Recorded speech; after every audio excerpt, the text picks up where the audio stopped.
بسم اللہ الرحمن الرحیم۔ السلام علیکم بہن بھائیو، بیٹے بیٹیوں، ویلکم ٹو مائی چینل۔ آج کی ویڈیو کا عنوان ہے کہ حجر اسود کیسے انسانوں کے گناہ جذب کرتا ہے۔ 2021 میں سعودی حکام نے حجر اسود کی کچھ ہائی ریزولیشن تصاویر جاری کی، اور ان تصاویر کو ایک ٹیکنالوجی کی مدد سے جب دیکھا گیا جسے فوکس ٹریکنگ تکنیک کہا جاتا ہے، جس میں 49,000 میگا پکسلز کے کیمرہ اور لینز استعمال کیے گئے۔ ریاست الحرمین کے انجینئرنگ اسٹڈیز ڈپارٹمنٹ کے ماہرین نے فوٹوگرافی کی اعلیٰ تکنیکی آلات کا استعمال کرتے ہوئے کئی گھنٹوں کی محنت کے بعد حجر اسود کی ایک ایسی تصویر تیار کی جو 49,000 میگا پکسلز کی تھی۔ ادارے کے مطابق حجر اسود کی اعلیٰ ترین کوالٹی کی تصاویر تیار کرنے کے لیے اس کی 7 گھنٹے تک عکس بندی کر کے 1050 فوکس اسٹاک پینوراما تصویر بنائی گئی، یعنی ملا کر ایک تصویر بنانے میں 50 گھنٹے کا وقت لگا۔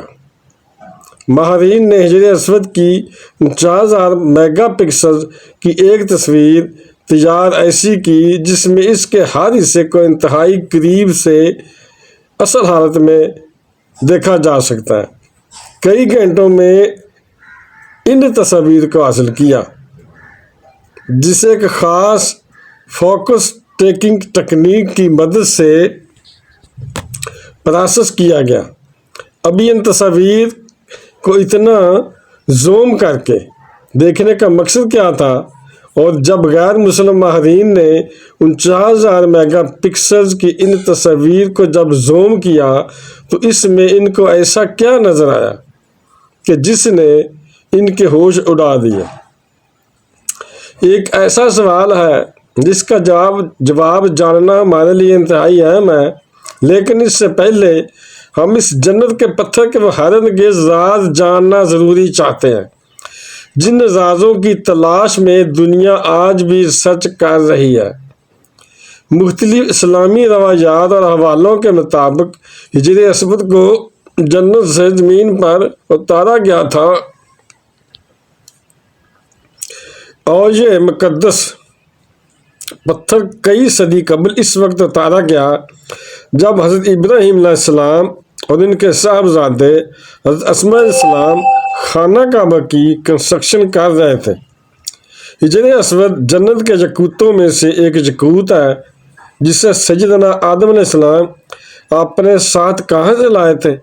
جنت سے زمین پر لائے تھے، اور تعمیر بیت اللہ کے وقت ایک گوشے میں انسٹال کیا گیا تھا۔ طوفان نوح میں حضرت آدم علیہ السلام کا تعمیر کردہ بیت اللہ آسمانوں پر اٹھائے جاتے وقت اس مقدس پتھر کو جبل ابن عبیس میں امانت کے طور پر رکھ دیا گیا تھا۔ یہ وہ پہاڑ ہے جو کہاں واقع ہے؟ صفا مروہ میں، اور اس کا نام قبیلہ مزج کے ایک شخص کے نام پر ہے جس کی کنیت تھی ابو عبیس۔ یہ شخص قبیلے مزج کا پہلا شخص تھا جو طوفان نوح کے بعد سب سے پہلے یہاں پر آیا۔ ایک معجزہ تو آپ کو یاد ہوگا، شق القمر۔ شق القمر پر جب کفار نے کہا کہ اگر آپ سچے ہیں تو ہمارے لیے چاند کے 2 ٹکڑے کر دیں، جس کا آدھا حصہ ابو بیس پر ہو اور آدھا حصہ تیغان کی وادیوں پر ہو۔ رسول اللہ صلی اللہ علیہ وسلم نے ان سے پوچھا کہ اگر میں چاند کے 2 ٹکڑے کر دوں تو کیا تم مجھ پر ایمان لاؤ گے؟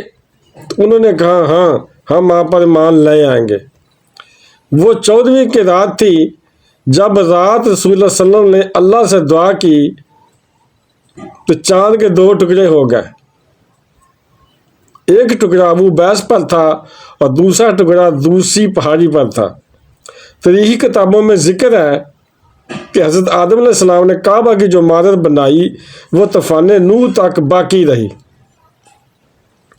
اور طوفان نوح کے دوران اسے آسمان پر اٹھا لیا گیا تھا، یہاں تک کہ اللہ تعالیٰ نے حضرت حضرت ابراہیم علیہ السلام کو حکم دیا کہ وہ حضرت اسماعیل علیہ السلام کو ساتھ لے کر کعبہ کی تعمیر کرے، کنسٹرکشن دوبارہ کریں، اور ہر جگہ کی انڈیکیشن اس طرح نشاندہ اس طرح فرمائی کہ اللہ تعالیٰ نے بادل کا ایک ٹکڑا بھیجا تاکہ اس کے سائے سے کعبہ کی جو حد ہے وہ مقرر کر لی جائے۔ پھر حضرت ابراہیم علیہ السلام اس حد تک ڈگنگ، زمین کھودی، اور حضرت آدم علیہ السلام کی بنائی ہوئی عمارت کی بنیاد ظاہر ہو گئی۔ جب زمین کھودی نا بادل کے ٹکڑے کے نیچے، تو پرانی بنیاد تھی جو حضرت آدم علیہ السلام کے زمانے کی، وہ ظاہر ہو گئی، وہ نکل آئی۔ پھر اسی فاؤنڈیشن، اسی بنیاد پر آپ علیہ السلام نے عمارت کی تعمیر دوبارہ شروع فرمائی۔ چنانچہ حضرت اسماعیل علیہ السلام پتھر لاتے اور آپ علیہ السلام ان پتھروں کو گارے سے جوڑ کر اس کی چنائی کرتے جاتے ہیں۔ جب عمارت آدمی کے قد کے جتنی ہو گئی، یعنی کہ 5 سے 6 فٹ ہو گئی، تو آپ علیہ السلام کو ایسی چیز کی ضرورت ہوئی کہ جس پر کھڑے ہو کر تعمیر جاری رکھ سکے، جیسے ہم گو کہتے ہیں، گو کی ضرورت پڑی۔ چنانچہ آپ علیہ السلام نے حضرت اسماعیل علیہ السلام کو حکم دیا کہ وہ ایسا پتھر لائیں جس پر کھڑے ہو کر وہ تعمیر کا کام مکمل کر سکیں۔